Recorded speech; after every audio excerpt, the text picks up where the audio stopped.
Hello everyone, देखो ये syllogism का क्वेश्चंस नंबर 5 है। इससे पहले देख लोगे बहुत सारा क्वेश्चंस करवा दिया हूँ जहाँ पे सिंगल स्टेटमेंट था। यहाँ पे देख लोगे दो स्टेटमेंट है। मैं बता दिया हूँ वेन डायग्राम से भी क्वेश्चन को सॉल्व किया जा सकता है, नॉर्मल लॉजिक से भी सॉल्व किया जा सकता है, बट उससे 100% एक्यूरेट आने का चांसेस नहीं है। मे बी सिली मिस्टेक तुम कर सकती हो।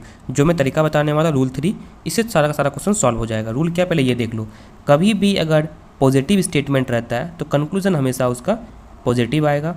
कभी भी निगेटिव स्टेटमेंट रहता है तो कंक्लूजन उसका हमेशा निगेटिव आएगा। ठीक है, रूल नंबर 1।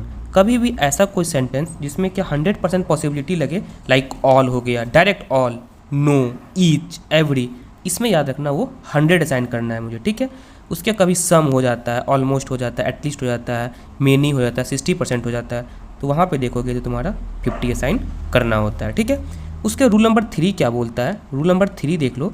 रूल नंबर 3 बोलता है कभी भी अगर 100 रहता है ना, 100 के वैल्यू को तुम 50 में असाइन कर सकते हो, बट 50 को तुम कभी भी 100 में असाइन नहीं कर सकते हो।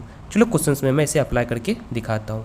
क्वेश्चंस यहाँ पे क्या, ये देखो क्वेश्चंस है यहाँ पे, ऑल मैंगो को एम से लिखता हूँ, ऑल मैंगो आर एप्पल। ठीक है, दूसरा क्या है, ऑल एप्पल आर ग्रेप्स। ठीक है, सबसे पहले मैं यहाँ पे क्या बताया हूँ, सबसे पहले बताया हूँ सेंटेंस को पहचानो, कौन सा सेंटेंस पॉजिटिव है नेगेटिव है।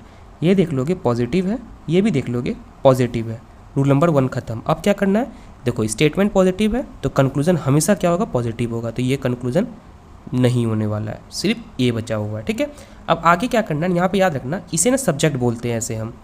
ठीक है, ये हम ना इसको सब्जेक्ट बोलते हैं, इसको सब्जेक्ट बोलते हैं, इसको हम ऑब्जेक्ट बोलते हैं। ठीक है, और याद रखना एक बात, कभी भी पॉजिटिव सेंटेंस रहता है ना, उसका ऑब्जेक्ट हमेशा 50 होता है। ठीक है, तो ये हो गया 50, ये भी हो गया 50। यहाँ पे क्या, ऑल, ऑल मतलब क्या बताया हूँ, 100, ये हो गया 100, ये हो गया 100। अब क्वेश्चन देखो, अब जो तुम्हारा कंक्लूजन आ रहा है, कंक्लूजन कौन से स्टेटमेंट से आ रहा है, ग्रेप्स और एप्पल। देखो ग्रेप्स, यहाँ पे हो गया ग्रेप्स, ये हो गया एप्पल। यहाँ पे क्या, सम ग्रेप्स, ग्रेप्स का वैल्यू क्या, 50, तो 50 को तो 50 में लिख सकते हो। एप्पल का क्या है, यहाँ एप्पल का देख लोगे, यहाँ पे मैं जूम कर देता हूँ। ठीक है, ग्रेप्स का वैल्यू क्या है, यहाँ पे ग्रेप्स का वैल्यू देख लोगे, सम है तो हो गया 50, एप्पल देख लोगे यहाँ पे क्या हो जाएगा 50। ठीक है, क्योंकि इसका ऑब्जेक्ट हमेशा 50 होता है, तो यहाँ पे देख लो एप्पल का वैल्यू क्या है, 100 है, 100 को तुम 50 में आराम से कन्वर्ट कर सकते हो। ग्रेप्स का वैल्यू 50 है, 50 को तो 50 में लिख ही सकते हो, तो क्या हो जाएगा, only 1 follow is the correct one. शायद समझ में आ गया होगा, बाकी कोई प्रॉब्लम है मेरे से कमेंट सेक्शन में पूछो, मैं उसका रिप्लाई कर दूंगा। बट मेरी साइड से एक रिक्वेस्ट है, वीडियो इन्फॉर्मेटिव लगता हूँ, चैनल से हेल्प होता हूँ, बस इतना करना है, वीडियो को लाइक करना है, चैनल को सब्सक्राइब करना है, क्योंकि सब्सक्राइबर बहुत जरूरी है। Thank you.